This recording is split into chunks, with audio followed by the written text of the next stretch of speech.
There we are. There we go. We're in. Oh wow, check it out. But what if this is sealed off? You know, like What the is dangerous things. Make sure you've got a sword to hand.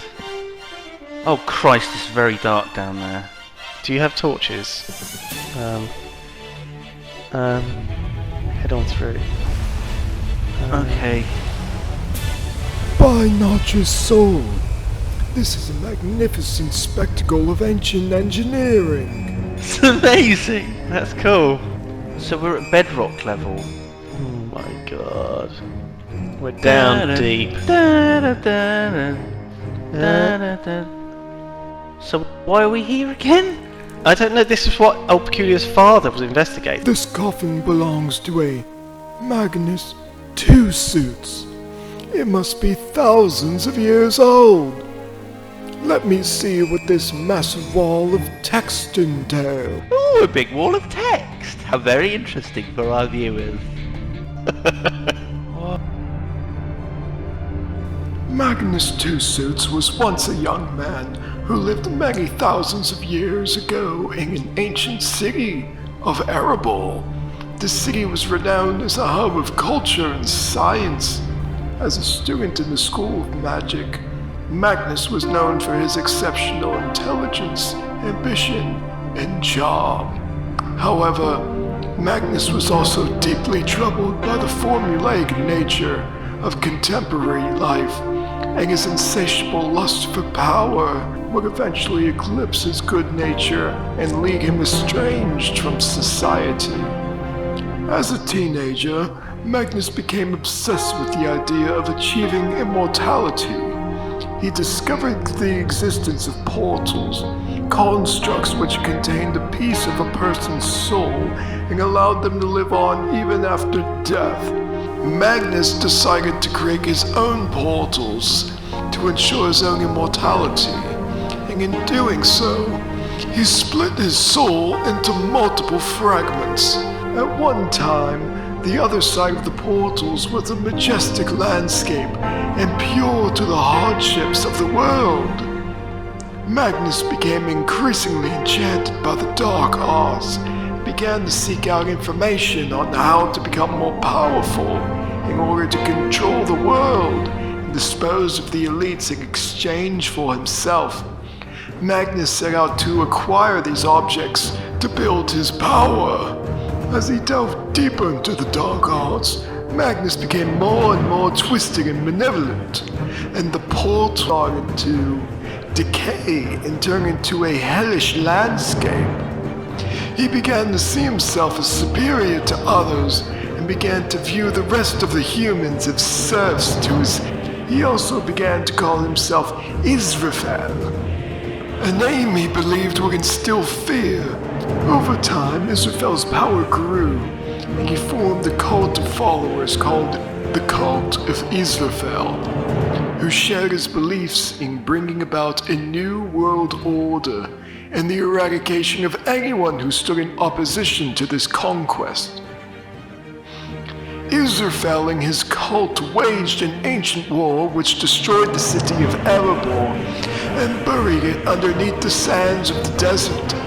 Israphel escaped to the Nether with kidnapped scientists and engineers to construct an army of machines and terrifying creatures which would one day awaken in order to complete his ideals of world domination.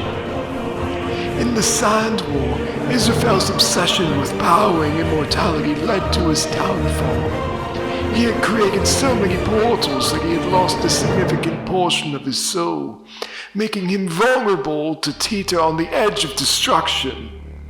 Though all of the portals had been deactivated during the Ancient War, Professor Griswold's reactivation of the Ancient Portal, lost during the Ancient War, re-established Israphel's connection with the overworld and unleashed the fury upon the lands as the evil mobs returned once again. In a final attempt to conquer the world, Israphel took control of the sands from the Nether and proliferated a great drought throughout the lands. In an effort to stop this, Navarigan and Carpath built the walls to contain the sands.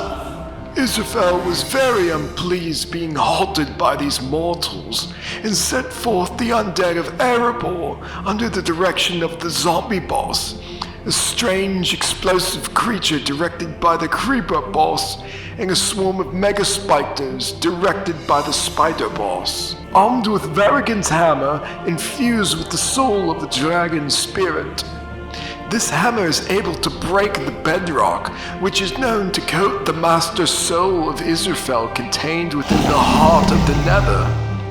The two ventured back to the portal opened by Griswold, which it refused to close now that it had unleashed Israphel's power, and fought through the terrain of the labyrinths in the Nether to reach the heart. An epic battle ensued which saw Varigan distracting Israphel while Carpath rigged the system to the lone portal, effectively sealing Israphel within the Nether dimension should they fail to destroy the Master Soul. Carpath took up Varigan's hammer and attempted to escape the Nether, and as he detonated the TNT to blow up the portal, Israphel's taint spell struck Carpath, which inadvertently entwined their soul. Though it temporarily seemed as though the world was saved, Carpath started having visions of Israphel in the Nether and communicating with him.